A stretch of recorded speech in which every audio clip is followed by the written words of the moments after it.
Welcome back everybody to Forza Horizon 6, and today we're taking a look at the 2024 Lamborghini Temerario.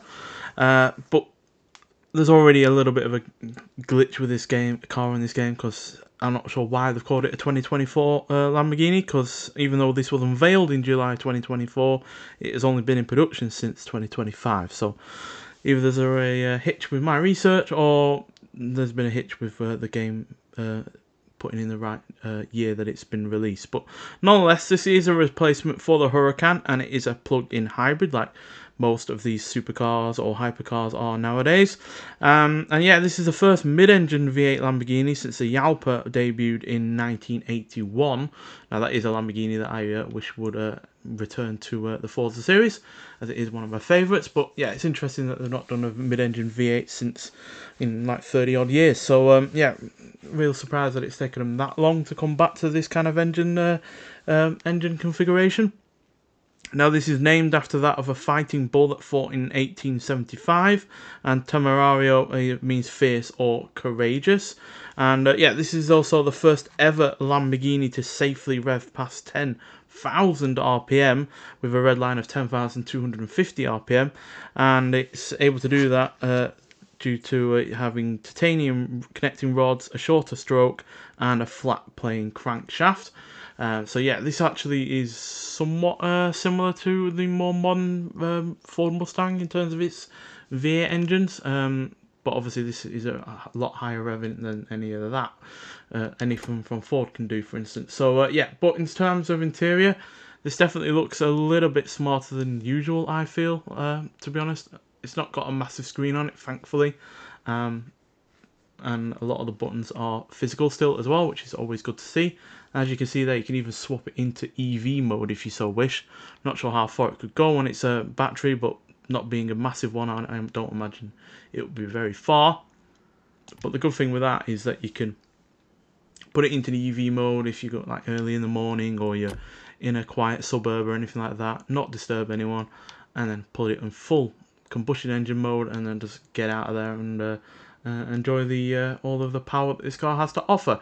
So yeah, it's all-wheel drive like pretty much every Lamborghini has been. That is the more main models since the early 2000s, and yeah, looks fairly decent. It's, again, though, Lamborghini seems to be getting more and more restrained with each model, quite frankly, as yeah, it looks good, but I don't think it looks as mad as it could have done, or as outlandish.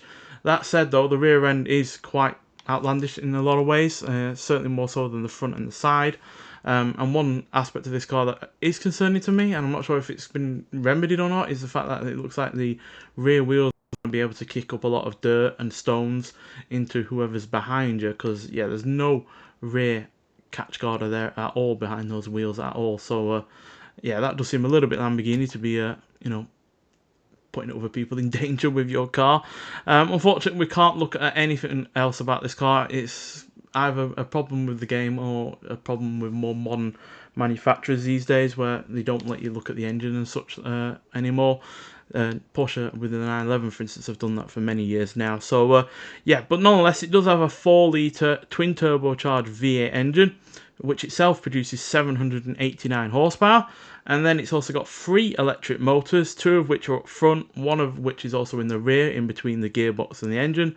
And they power a 3.8 kilowatt hour battery pack, and that itself produces 148 horsepower. So all in all total, you've got 907 horsepower and 590 pounds-feet of torque. Now, because obviously it does have, 3 electric motors, a large battery pack, this means that this car weighs significantly more than the standard Huracan or even the Gallardo at 4,079 pounds. So it's no lightweight at all, but obviously it does have a lot more power than either of those two predecessors. So yeah, hopefully that will make that does definitely make up for it in terms of acceleration and top speed, but in terms of handling, we'll have to see how that works out. But nonetheless, yeah, it also has an 8-speed dual clutch transmission, which yeah, all that power is going through. So all in all, a handsome looking car, but not an outlandish one like Lamborghinis of old, and certainly not a one that is blowing me away in terms of the way that it looks. But it definitely has the power, or seemingly has the power, to make up for that. And yeah, Obviously, the fact that it's a plug-in hybrid does give it some more versatility on a day-to-day basis. But being a supercar, I don't feel like they're the kind of cars that really need, any versatility. They should be just made for the sheer pleasure of driving and handling and outright power and noise and such. So, yeah. So to see if this Lamborghini matches all of that, we're going to get out onto the Legend Island circuit and see just what this car can do. Right, so here we are at the Legend Island circuit, and as per usual, we'll hear what the car sounds like, then we'll talk about it some more.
So this is undoubtedly a very, very fast and capable car, and yeah, very unique in terms of Lamborghinis, in terms of obviously its engine noise, and especially in terms of how high it's revving, which is all very good. And yeah, acceleration wise, it's pretty damn great. 0 to 16, 2.718 seconds, 0 to 100 in 5.266 seconds.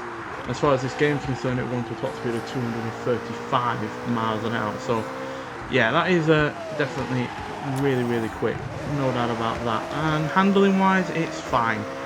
It's not blowing me away though. I have certainly had far more enjoyment from previous Huracans or Gallardos in terms of their handling capabilities, or offshoots of the Gallardo with the likes of the Sesto Elemento. But yeah, you can definitely feel the weight that is going on in this car, especially when it comes to some understeer at times. So yeah, that's a little bit of a shame that they've not really been able to keep that weight down. And the main issue is with that weight is obviously the fact that it's got 3 electric motors and a large battery pack, which, like I said, even though that adds versatility to the car, I just don't feel like it's necessary at all. This car could comfortably deal without that 148 horsepower and yeah, still be a properly quick and exciting car. But it's apparently necessary now to have that kind of hybrid capability for emissions and such. But if that's the case, then just dial down the engine, as far as I'm concerned, because quite frankly now, this I don't think is considered a supercar. I think this would be considered a hypercar with more than 900 horsepower. Whereas obviously Gallardos and Huracans are always supercars. They never stretched over into supercar territory. That's where the Murcielagos and the Aventadors and such were more suitably placed at. So yeah, I have no idea where these kind of cars come now in terms of categories. It's all been really, really blurred, and yeah, it seems like every car manufacturer from Ferrari to McLaren are making these insanely powerful cars, but having very little in terms of character to separate them from between one another. Now, granted, this does have a little bit of character in terms of its engine. Neither, I don't really believe Ferrari or McLaren are making engines as unique as this, but that's basically it. Everything else is mid-engine or all-wheel drive or plug-in hybrid and such. So yeah, it just feels like everything's becoming far too powerful, and yeah, all a much of muchness, quite frankly.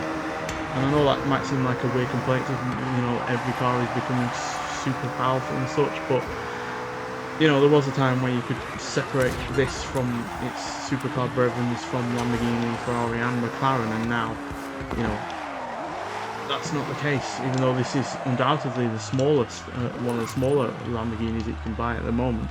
It's currently got the kind of power levels that you wouldn't have expected to see unless you were driving like a Koenigsegg or something. So yeah, it's all becoming a bit of a big blend nowadays, when no real manufacturer has its own identity or any kind of level of performance that is increasing from one car to the next. It all seems to be everything now is able to do 800, 900, 1000 horsepower. So yeah, hopefully we'll get to a point now where every manufacturer is not able to get any more power out of their cars, because yeah, not more than 900 horsepower out of a car like this is quite frankly quite ridiculous. So hopefully when they do hit a plateau, they start looking at other ways of making their cars more interesting to drive and such, and rely on other characteristics rather than just out and out power. Because quite frankly, I feel like car manufacturers should take a step back and look at what they were doing of old and see why people enjoyed them then. Because quite frankly, Lamborghini for like 40 years were not making massively powerful cars that were you know, competing alongside Ferrari and such for the performance badge or anything like that. You know, you look at the Yalpa and the Diablo and the Countach and such like that, they were fantastic cars to look at. Weren't the best in terms of actually being able to drive them, but they were still actually unique to drive at the end of the day. So whereas now pretty much everything drives brilliantly, everything has 800, 900 horsepower. So what is there really to separate the cars at the end of the day? It's either badge loyalty, or you just like a certain car slightly more than the other in terms of how it looks. So yeah, I know I seem a bit of a downer. I do like the fact that this is in the game. You know, it's part of the current festival playlist. You can get it for 80 points in the series overall. So if you've, you know, gotten maximum amount of points in the previous season, then you should be able to get it in this current season. And yeah, obviously it is a new car to the game and the Forza series in general, so there is plus points in that regard. But quite frankly, I'd like a Lamborghini that is older and that we've never had before, because there is a vast amount of Lamborghinis from the 60s, 70s and 80s that we've never had before, like the Lamborghini Huracan, for instance, or some of their more front-engine cars from the 60s, I think they did. Yeah, but nonetheless, it is a good car, certainly one that is quick, and I'm sure it'll have its place online when upgraded, and yeah, made to handle even better and eliminate some of that weight. Nonetheless, so I'd like to hear your thoughts on this Lamborghini, whether or not you have such a more pessimistic view than I do. Sorry to be a bit of a downer, but that's just the way that I'm looking at these kind of hypercars or supercars these days, that they are becoming a mishmash and hard to, you know, differentiate between them all nowadays. But yeah, nonetheless, thank you for watching, and I'll see you with the next one. Bye.